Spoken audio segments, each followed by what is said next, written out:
Physics chapter है प्रकाश का परिवर्तन। इससे ऑब्जेक्टिव क्वेश्चन पूछेंगे। पहला क्यूज है, आप लोग क्लास का पहला एक क्यूज है। तो जो सही जवाब देंगे उनको प्राइज के रूप में एक कलम मिलेगा। तो चलते हैं पहले क्वेश्चन की तरफ। एग्जाम 2025 के लिए बहुत इंपॉर्टेंट एक ऑब्जेक्टिव क्वेश्चन है। ध्यान से आप लोग सुनिए और सही जवाब दीजिए। प्रकाश किरण गमन करती है, प्रकाश की चाल कितनी होती है? प्रकाश का सबसे आधुनिक सिद्धांत क्या है? प्रकाश तरंग किस प्रकार की तरंगे होती है? प्रकाश तरंगों के गमन के लिए किसी माध्यम की आवश्यकता नहीं होती है। किसी प्रकाश गमन पथ में अपारदर्शित वस्तु रखने पर बनती है। किरणों के समूह को क्या कहते हैं? सूर्य से आने वाली प्रकाश पुंज कैसा माना जाता है? जिन पदार्थों के आर पार देखा जा सकता है, जिन पदार्थों के आर पार नहीं देखा जा सकता, जिन पदार्थों के आर पार आंशिक रूप से देखा जा सकता है, जिन वस्तुओं को हमारी आंखें देख सकती हैं। प्रकाश के परिवर्तन कितने नियम है? आपतित किरण तथा अभिलंब के बीच बने कोण को क्या कहते हैं? परिवर्तित किरण तथा विलंब के बीच बने कोण को क्या कहते हैं?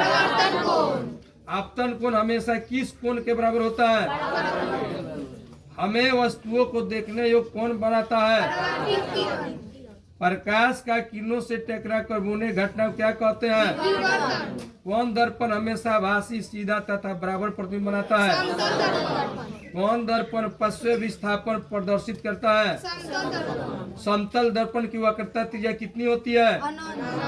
जिस दर्पण का परावर्तक सतह गोलीय होता है उसे क्या कहते हैं? गोलीय दर्पण कितने प्रकार के होते हैं? उत्तल प्लस जिस दर्पण का परावर्तक सतह अंदर की ओर वक्र होता है उसे कहते हैं?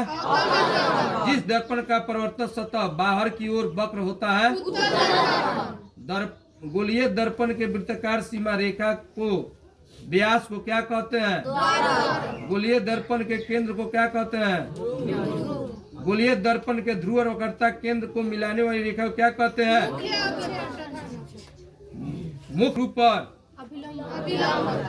दर्पण के ध्रुव तथा वक्रता केंद्र के बीच की दूरी को क्या कहते हैं? दर्पण के ध्रुव तथा वक्रता केंद्र के मध्य बिंदु को क्या कहते हैं? फोकस दूरी को किस से सूचित करते हैं? वक्रता त्रिज्या तथा फोकस दूरी में क्या संबंध है? या आर बराबर दर्पण सूत्र। वस्तु दूरी हमेशा क्या रहता है? वस्तु दूरी के क्या सूचित करते हैं? यू। गोलीय दर्पण में जब वस्तु अनंत पर होगा तब प्रतिबिंब कहाँ बनेगा? गोलीय दर्पण में जब वस्तु फोकस पर होगा तब प्रतिबिंब कहाँ बनेगा? गोलीय दर्पण में जब वस्तु वक्रता केंद्र पर होगा तो प्रतिबिंब कहाँ बनेगा? प्रतिबिंब निर्माण के लिए कम से कम कितने किरणें चाहिए? सिनेमा के पर्दे पर किस प्रकार प्रतिबिंब बनता है? वास्तविक प्रतिबिंब हमेशा बनता है, काल्पनिक प्रतिबिंब हमेशा बनता है। किस दर्पण में वस्तु से बड़ा काल्पनिक प्रतिबिंब बनता है? कौन दर्पण वास्तविक तथा काल्पनिक दोनों प्रतिबिंब बनाता है? किस दर्पण को अभिसारी दर्पण कहते हैं? किस दर्पण की फोकस दूरी तक तथा वक्रता त्रिज्या ऋणात्मक होती है? अवतल दर्पण का उपयोग होता है, बताइए रुक जी। अवतल दर्पण का उपयोग कहाँ होता है? टॉर्च, सर्च लाइट, अग्रदीप, हजंती दर्पण, हाँ, हजंती दर्पण, दंत चिकित्सक, दंत चिकित्सक है। हाँ, फिर सौर भट्टी, फिर सोलर कुकर। ठीक है, लो और लोग बैठ जाओ। बहुत बढ़िया, लो मेहनत की। चलिए अगला क्वेश्चन। अवतल दर्पण से कागज जलने के लिए उसे कहाँ रखना होगा? कौन दर्पण किसे बड़े वस्तु का पूरा प्रतिबिंब बना सकता है? कौन दर्पण हमेशा काल्पनिक सीधा तथा छोटा प्रतिबिंब बनाता है? किस दर्पण को अपसारी दर्पण कहते हैं? रुक जाइए। किस दर्पण को हम बताए थे, ये ऑब्जेक्टिव बहुत इंपॉर्टेंट है, ये कंफ्यूजन। किस दर्पण को अपसारी दर्पण कहते हैं? किस दर्पण को अभिसारी दर्पण कहते हैं? अच्छा, एक क्वेश्चन बताइए।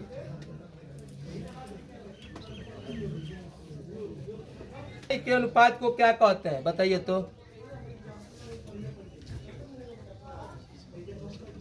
आप जी आयुष रंजन बताइए, प्रतिबिंब की ऊंचाई तथा बिंब की ऊंचाई के अनुपात को क्या कहते हैं?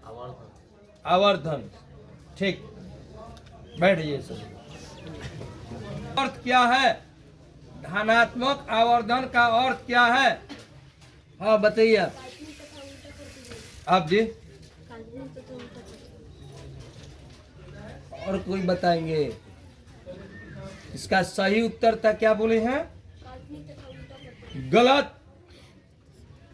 तथा सीधा प्रतिबिंब। ऋणात्मक आवर्धन का अर्थ क्या है? अच्छा, आवर्धन का सही मात्रा क्या है? अच्छा ठीक है, बैठिए। और क्या उठे? आवर्धन का अर्थ क्या है? आवर्धन का सही मात्रा क्या है? अच्छा ठीक। प्रकाश एक रूप है, शक्ति का कि ऊर्जा का कि कार्य का कि बल का? ठीक है, लो लीजिए प्राइज लीजिए, धरिए। ठीक, रोइए जी। सही ऑब्जेक्टिव जवाब देंगे उनको 10 रुपए का इनाम हम देंगे। ठीक है।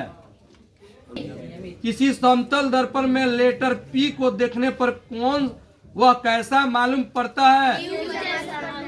प्रकाश क्या है? बोलिए जी। और गलत।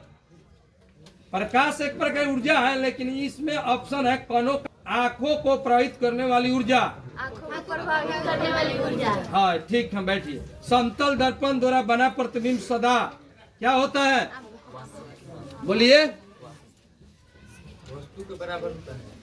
समतल दर्पण द्वारा बना प्रतिबिंब हमेशा आभासी और सीधा होता है। चलिए अगला क्वेश्चन। हाँ बोलिए आप जी। सही उत्तर है, आभासी प्रतिबिंब। दोनों स्टूडेंट का सही उत्तर है। प्रकाश की किरणें को सरल रैखिक गमन का अनुप्रयोग है। बताइए जी। अच्छा, और कोई बताइए। हाँ बताइए, आप बताइए तो। हाँ आप जी। प्रकाश। आप? सूर्य ग्रहण चंद्र ग्रहण दोनों। आप जी। सूर्य ग्रहण तथा चंद्र ग्रहण दोनों। ठीक, सही उत्तर था सूर्य ग्रहण में, चंद्र ग्रहण में, यानी दोनों में। चलिए, किसी वस्तु की छाया तभी बन सकती है जब प्रकाश की किरणें गमन करेगी। ठीक है। प्रकाश स्रोत के सामने एक हरी रंग की छड़ी को खड़ा कर रख देने पर उसकी छाया कैसी होगी? किसी प्रकाश स्रोत के सामने एक रुकावट रख देने पर बनती है। बोलिए और। हाँ, गेंद को रखने पर उसकी छाया कैसी बनती है? दृष्टि के भौतिक अनुभूति को कहा जाता है प्रकाश एक रूप है। किसी माध्यम में प्रकाश की किरणें माध्यम के कणों को, बताइए ये उत्तर बताइए तो किनके द्वारा बताया जाएगा? हाँ आप बोलिए। गमन करती है, प्रकाशित करती है। और एक और बताइए, छोड़ दिए आप। दो को बताइए, एक और बताइए, और बताइए, आपको दे देंगे प्राइज। बताइए दम खुश होके। अब तथा प्रभावित करती है हाँ और प्रकाशित करती है। गलत। आप बताइए। गर्म करती है, प्रकाशित करती क्या बोलिए? गमन करती है, गमन गर्म करती है। करती है। हाँ? कणों को गति, माध्यम के कणों को गति प्रकाशित गति करती है। फिर से बोलिए। सी नंबर थोड़ा सा अशुद्धियाँ आ रहा है। माध्यम कणों में गति प्रदान करती है। ठीक है, लो बहुत बढ़िया, इधर आइए। लो, रुको। चलिए अगला क्वेश्चन, प्रकाश तरंग किस प्रकार की तरंगे होती है? प्रकाश तरंगों के गमन के लिए किस प्रकार के माध्यम की आवश्यकता है? प्रकाश का तरंग दैर्ध्य अन्य बाधाओं की तुलना में होता है, बोलिए जी, बहुत छोटा। प्रकाश किरण है, बोलिए, कोई बताएंगे? हाँ बताइए। अच्छा एक और बताइए, बताइए, आपको प्राइज हम दे देंगे। बताइए, अगर पढ़े हैं सही में तो बताइए। तो आधुनिक क्वांटम सिद्धांत के आधार पर प्रकाश को, बताइए बताइए, सूर्य से आने वाला प्रकाश पुंज कैसा है, होता है? बताइए, बोलिए। समानांतर, एक और छोड़ दे रहे हैं, बताइए पूरा। समानांतर, ठीक, लो ले लीजिए, धरिए। चलिए अगला, प्रकाश की किरणें गमन करती हैं, प्रकाश के परिवर्तन के कितने नियम हैं? फोकस पर अपसरित करने वाला किरण पुंज परिवर्तन के बाद समानांतर हो जाती है। किसी बीम का अवतल दर्पण द्वारा बना प्रतिबिंब भाग सीधा तथा बीम से बाहर पाया गया वस्तु की स्थिति कहाँ होनी चाहिए? बोलिए जल्दी। गलत, सही जवाब देंगे। हाँ बताइए। अच्छा एक और बताइए, आप एक और बताइए, तब आपको प्राइज मिलेगा। चलिए बताइए।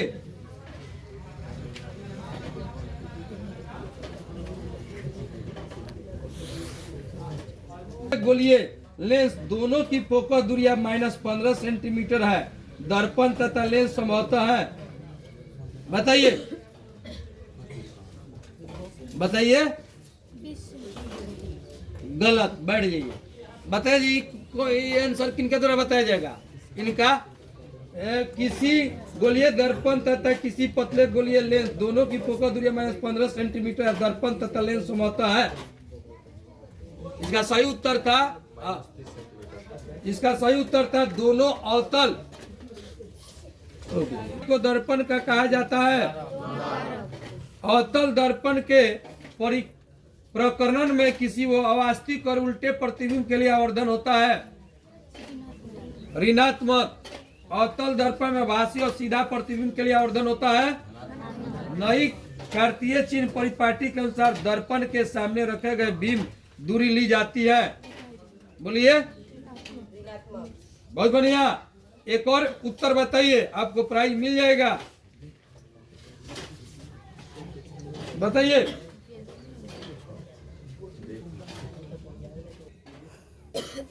वास्तविक वस्तु का हमेशा सीधा प्रतिबिंब बनाने वाले दर्पण कौन कौन है? हमने दर्पण के नाम बोला, माने वास्तविक वस्तु का हमेशा सीधा प्रतिबिंब बनाने वाले दर्पण कौन कौन है? अवतल दर्पण, बोलिए बोलिए, बताइए जी, किनको याद है? बोलिए, बताएंगे। चलिए बताएंगे। गलत हो गया, इसका सही उत्तर था समतल उत्तल। चलिए अगला क्वेश्चन की तरफ चलते हैं। उपयुक्त बोलिए दर्पण में सीधा प्रतिबिंब प्राप्त करने के लिए चेहरे को रखना चाहिए। चलिए, वास्तविक प्रतिबिंब की प्रकृति कैसी होती है? बोलिए, वास्तविक प्रतिबिंब की प्रकृति कैसी होती है? उल्टा। दाढ़ी बनाने में किस प्रकार के दर्पण का उपयोग किया जाता है? गोलीय दर्पण की वक्रता त्रिज्या 40 सेंटीमीटर है, 40 सेंटीमीटर है, तो उसकी फोकस दूरी होगी, बोलिए, किसी गोलीय दर्पण की वक्रता त्रिज्या 40 सेंटीमीटर हो तो उसकी फोकस दूरी कितना होगी? 20 सेंटीमीटर। बाद में भाई जी बात करते हैं एफ कितना हो जाएगा? आर 40 दिया है तो एफ कितना होगा जी? स्टार्ट कीजिए फिर से। उसकी फोकस दूरी कितना होगा? मुख्य अक्ष दर्पण के ध्रुव पर क्या होता है जी? अब देखिए रुकिए जी। समानांतर चलने वाली प्रकाश की किरणें अवतल दर्पण से परिवर्तन के बाद मुख्य अक्ष के एक बिंदु से होकर गुजरती है। इस बिंदु को दर्पण है। बताइए, कोई बताएंगे? बोलिए। इसका सही उत्तर है फोकस कहते हैं। किस दर्पण का दृष्टि क्षेत्र बड़ा होता है? बोलिए जी। और ये दृष्टि क्षेत्र बड़ा होता है जी? गोलीय दर्पण की फोकस दूरी उसकी वक्रता त्रिज्या क्या होती है? आधी हो जाती है। किस दर्पण की फोकस दूरी धनात्मक होता है? बोलिए। उत्तल दर्पण। सोलर कुकर में प्रयोग किए जाते हैं। रोगियों के नाक, कान, गले आदि की जांच के लिए डॉक्टर प्रयोग करते हैं। टार्च से किस प्रकार के प्रकाश पुंज की प्राप्ति होती है? बोलिए जी। अपसारी किरण पुंज। गलत। बताइए, कोई बताएंगे?